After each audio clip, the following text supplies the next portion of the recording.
My name is LC1. I am the head of Media and Communication Department. Ebyokulonda obukiiko bwa LC1, obukiiko bwa LC2, wamu n'obukiiko bw'abakyala okuviira ddala ku kitundu ekisembayo wansi ku kyalo paka ku national level. Era UPC twagala okweroka migero roadmap eyalirizingiddwa oba yatuweereddwa EC Electoral Commission nga wayiseewo akabanga ng'abantu bali mu mbeera etategerekeka oba okulonda kwa buno obukiiko kugenda kubeerawo wali kugenda kubeerawo abagenda kujoinga leadership wali kugenda ginyuwinga abantu babaddemu eyo confusion naye oluvannyuma lw'akaseera EC yasobodde taddaki okutuwa roadmap naye kinajjukirwanga nti no Electoral Commission mwaka oguwedde yalirizinga roadmap y'okulonda obukiiko bw'abakyala mu kuva ku LC1 paka ku national level. Era kuno okulonda kw'obukiiko bw'abakyala okutandikibwako mu kulonda kwa bikunda kuno okutwala mu 2026 bako okujjako maki area obukiiko bwa kusonda ku ssemateeka waabwe wa myaka 4. So ebibiina byonna byonna bibalizinga roadmap last year ebibiina byakola okweteekateeka okw'enjawulo ne biteekamu akasente ak'enjawulo ne bivolodinga ne primaries abamu ne tuprocessinga ba candidates nga tulindiridde okugenda ku nominations. Naye surprisingly oba ekyokwewuunya nti Electoral Commission yakolinga off oba yayimiriza okulonda kw'obukiiko bw'abakyala negamba nti talina nsimbi ezimala okuteekateeka okulonda. Era ekyo kyakosa nnyo political parties nga UPC batwatitesemu akasente kangi batekamu ebiseera bingi batekamu amaanyi n'okuprocesinga bakandidates okubeera to be nominated. So ekyo kyatukosa nnyo nnyo yali big loss. Naye kulonda kwa LC1 mwaka guno tetwafuna communication yonna oba okuva eri Electoral Commission ng'ekitongole ekivunaanyizibwako okulonda oba eri minisita oba eri gavumenti okutuusa okulonda kwa LC1 ekwaggwako mu July nga tebakommunikatinze awo bavaayo kugamba nti balina ssente. Naye ekyatumala ebiri ku mutwe nga bakamala soma budget mu mwezi gwa June ogw'omukaaga bakamalaisa budget ey'omwaka omupya ate okulonda kw'obukiiko kuweereko kwa musanvu budget balisumikwa mu mwaka ate ogamba tolina ssente. Ekyo UPC twalaba nti no tewali goodwill conductinga kulonda kw'abassentebe b'ebyalo. Naye wali twalaba nti no tewali goodwill naye twasaba gavumenti nti nekolenga bwe kisoboka efune effective solution baveeyo bateekewo embeera yonna waleme kubeera bati mu leadership kuba entebe ya ssentebe w'ekyalo ntebe enkulu nnyo nnyo nnyo era day affairs mu byalo byaffe oba oyagala kugula plot oyagala kutunda ttaka oba waliyo emisango eyo ofiisi esoogerwako yali ofiisi nkulu era kyaddaki nebongerayo okulonda kwa bukiiko bwa LC1 mu myezi 6. Era UPC twakirokaminga kubanga kyali kyetaagisa ng'eno EC bw'enoonya ssente okubeera neteekateeka okwo okulonda. Naye katusuubire nti Electoral Commission mukana akaseera bwe yalirize roadmap yayo nti egenda gifollowinga era gipimenting egiteeke mu nkola nga bwe kyetaagisa ate tuleme kubeera nga luli nti tutambuddeko ate ne giwithdrawinga oba negijjayo ne kansolinga okulonda. Ekyo kitukola bubi. Katusubire nno ku mukuzi guno bagenda kufollowinga roadmap yaabwe nga bwe kyetaagisa nga bagiteeke mu nkola okulonda kubeerewo activities zonna zonna zibeerewo era tumalirize nga activities bazilayinze mu electoral program zonna zonna ziggwe bulungi. Ku lwekyo UPC eyagala okutegeeza eggwanga lyonna wamu okutegeeza aba membership wamu n'okukonfaminga oba okukakasa eggwanga lyonna nti no ng'ekibiina tugenda kwetaba mu kulonda kwa LC1 okulonda kw'obukiiko bwa ssentebe b'ebyalo bassentebe b'ebibuga n'okulonda okuli national okw'obukiiko bw'abakyala okuviira ddala ku kyalo paka ofiisi esembayo tugenda kwetabamu era okusinza ku roadmap kuno okulonda kugenda kubeerawo ennaku z'omwezi 21 okugwa bukiiko bw'abassentebe ab'ebyalo mwezi gwa November then ng'omwenda ku z'omwezi 5 mwezi gwa December guno mwaka wabeerewo okulonda kwa basente b'emiruka. Then ng'ennaku z'omwezi ziri 14 mwezi Novemba wabeerewo okulonda okusookerwako okw'okukiiko abakyala okw'ebyalo era UPC genda kwetabamu. Era twagala okukolesa omukisa guno okukoowoola abakulembeze b'ekibiina bonna kuba kuli ku mutendera wamu ne bamembers bonna n'abo abasuubira okwesimbawo nga beesimbawo kaadi ey'ekibiina. Kino ke kaseera beeteeketeeke babeere abeeteefuteefu basobole okwetaba mu eno program oba okutunuulira activities eziri mu electoral program ya EC basobole okwetaba mu kulonda okwo EC kweyateesiteese. Kino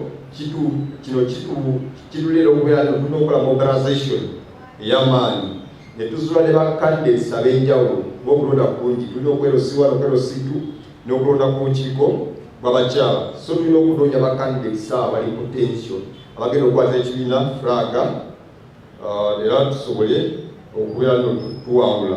Kino kituleetera okubeera tulina okukola ennyo n'amaanyi n'okubeera abavumu n'okubeera era tuli committed. Era twagala otegeeza abamembers bonna nti awali candidate asukka omu tugenda kuteekateekawo okulonda obwakamyufu, naye ate twencouraginga nnyo enkola ey'okukkirizaganya. Bweba musobola okukkizaganya kye bayita consensus mukikolese, tuleme kwonna resources wano tuleme kubeera nti kuleetawo embeera eyawula mu bululu bwaffe wantese obuwanguzi.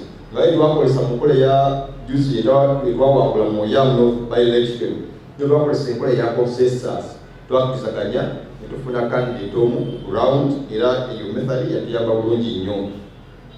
Twagala okwefasayizinga ng'ekibiina message ya party president era nga yombako omukiise owa East Division owekitiibwa Honorable Jimmy Akenameko Obote nti Uganda ekintu kyeyina ekyamaanyi nnyo nga asset era kyeteekamu nnyo value ebantu baayo, era welfare yaabwe erina okubeera ng'eri very ensured nga buli gavumenti eri mu buyinza welfare y'abantu abo ekifaako nnyo beekibeka nga priority. Era UPC eri wano kusavinga abantu baayo diligently. Era tusaba abantu bonna mu ggwanga kino ke kaseera mutandike okuwa UPC mandate, naye ng'eyo mandate tusaba nno mukitandikise kulonda kwa LC1 UPC esobole okukulembera kubeera enkulembera ya UPC mugimanyi ne foundation w'etofali eteeka ku ggwanga lino. Era kuno okulonda kwa LC1 kigenda kubeera renewing offices n'okubeera nti n'abantu tuuza obujja confidence ey'abantu abamu yali yafa fakati omukiiko gwa LC1 gwali gwaggwako n'abantu obaoli abamu bali baluzinga confidence mwabo abakulembera. Naye okulonda bikubeerawo abantu bagenda kubeera nti nno bafuna confidence mu bakulembeze baabwe kawawa ne human mandate. Ate n'okuteekateeka kigenda kuba n'ebibiina ebyenjawulo nga UPC kotitadde okweteekerateekera akalulu ka 2026 aka president w'eggwanga ak'abakiise babaka parliament wamu n'abaloko government.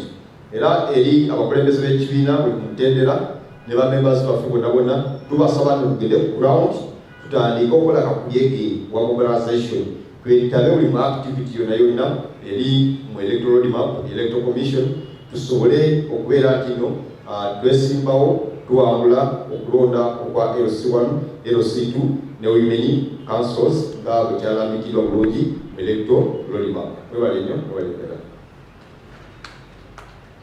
oyogedde bulungi nnyo ekiseera kyebatuwa n'ekitono era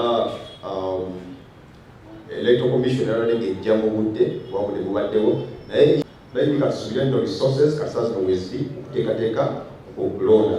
So ng'ekibiina tetulina kyakukola naye tulina kwetabamu ekiseera kibeera kitono tuve tusobola kuvaamu tulina okwetabamu ne tukola ekyo nekisoboka mwaka kaseera tusobole okubeera nti nno twetaba mu kulonda era tuwangula ebifo eby'enjawulo awo ebigenda okuteeka bakadesi baffe ab'enjawulo mu byokulonda nga tuzimba demokrasi waffe obulungi. Tulina okusolovinga nga twetabyemu so tozigonjoola ng'oliweeyo tulina okwetabamu akaseera wabenge katono naye tulina okwetabamu wenyigiremu n'abakulembeze. Parish chairpersons and the women councils. Uganda People's Congress welcomes The roadmap released by the Independent Electoral Commission for the delayed elections of the Women Council's local council, which is the LC1, and then the local council LC2, after a period of suspense among the citizenry. It should be recalled that last year, the Independent Electoral Commission released the roadmap for women councils, elections, and political parties massively invested, organized, and held internal arrangements or primaries across the country pending the nomination of their candidates, which activity was surprisingly called off by the Independent Electoral Commission, claiming they lacked enough resources to facilitate the entire program. UPC and other political parties suffered a big loss in that process. We all recall or remember that the Electoral Commission released the roadmap for the village and parish chairperson and local women councils elections. Unfortunately, these elections were not held. However, political parties had sent their representatives or had tasked their representatives, and some political parties, including Uganda People's Congress, had held primaries for these positions. However, when the Electoral Commission suspended these elections due to funding, it created a financial gap in our political parties. So this was a downside on the side of political party or the side of the Electoral Commission, which costed us, much as we had done our mobilization, but it costed the political parties a lot of resources which they had used, and hopefully they intended to win these elections. However, when this was called off, it set the political parties a few steps behind. For the LC1 elections, there was no communication at all until the expiry of the office by July this year. Much as UPC observed that there was no goodwill, the party advocated for the immediate but effective solution to avoid the vacuum, as the LC1 office is very vital in running the day-to-day administrative affairs of the office bearers, or affairs of our people in our community, and also welcome the extension of the term of the office bearers to 6 months by government. It is our hope that this time round, the Independent Electoral Commission is ready and going to follow implement the release of the LC1, LC2, and the Women Council election roadmap to its logical conclusions as obligated by the law. We all notice after many of the people of Uganda, including political parties, raised concern to government about the expiry of the LC1 councillors across the country, that is when government came up and said they are giving them an extension of 6 months before the next election is held. But remember, this was done immediately after the national budget was read, which means these elections were planned for in the budget of the year 2023, before the budget of this year was read. So which means this money was accounted for, and because of the corruption that has become a song into our nation, these elections were postponed, which affected and also maintained corrupt leaders into those offices. UPC would like to inform the general membership and confirm to the public that UPC is going to fully participate in these elections of LC1, LC2, and the Women Councils, which are slated for the 21st of November 2023, the 5th of November, 5th of December, and then the 14th of November 2023, according to the Electoral Commission roadmap. For the Women Councils, elections will continue up to the national level as captured in the general elections. Maybe to emphasize, for women elections, if any woman across the country would like to participate, they have to start from the village level. It's a bit tricky for the women elections because you need to start from the village to grow up. You cannot just start from anywhere to stand for those positions under the women councils. So let's not minimize the villages, but also participate in the village elections to be able to get to the national levels.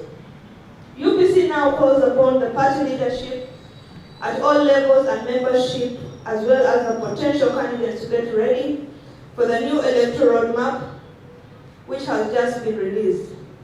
This involves gearing up our mobilization, identification of potential members to carry the UPC flag, and setting up campaign committees to coordinate and canvass votes for the party candidates in the respective administrative units countrywide, which calls for hard work and commitment.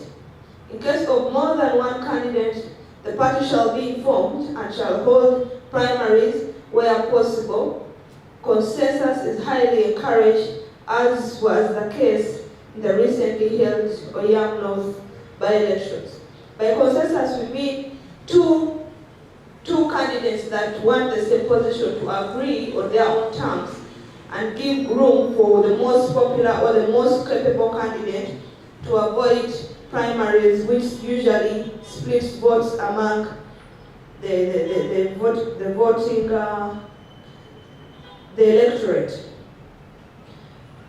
We also want to emphasize the message by the party president, who is also the Lira City Division Member of Parliament, Honorable Jimmy Akena, that the most valued thing which Uganda has as an asset is her people, whose welfare should be ensured, and UPC is ready to serve the people of this nation diligently.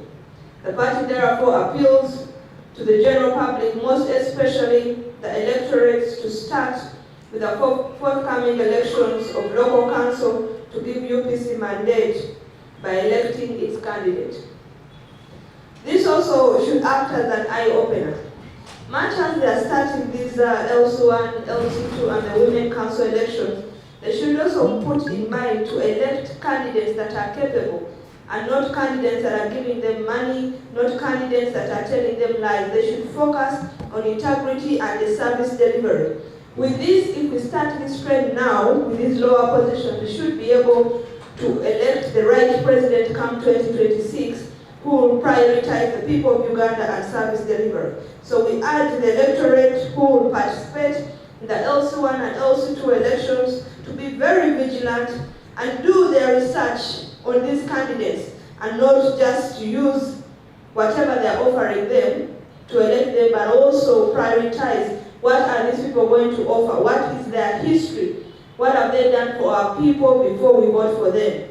So do research, do not just be manipulated into voting for them. Understand the kind of individuals you're voting for better service delivery.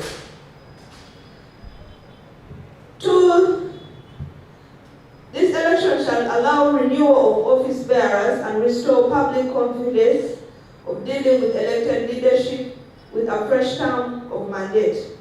It is equally going to help political parties to start preparations for the 2026 presidential elections, parliamentary and local government elections.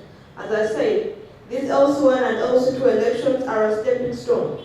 Whoever we elect here will determine who the leaders of this country come 2026 will be. So let us be vigilant and do our research and understand the kind of people we are voting, and not just listen to what they are saying to us or telling us, but also do the background research of who these people are. Have they ever held any office? If they have, what did they do while they are holding those offices? This is the only way we can determine and vote for candidates that are not corrupt and candidates that will prioritize the kind of society they are representing.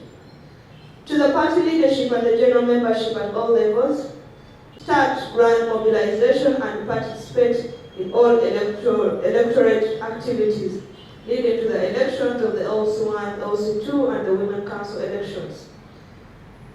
This also goes to our party leaders. The people that we are going to forward, all the people that we are vetting, should also be of high integrity. As UPC is known for that, UPC is known to bring candidates that have the interests of our people before themselves. It has been emulated by Dr. Apollo Milton Obote and also our party president. So let us try as much as possible to get candidates that stand on the values of the party rather than their self-interest. With this, for God and my country, unless you have Questions?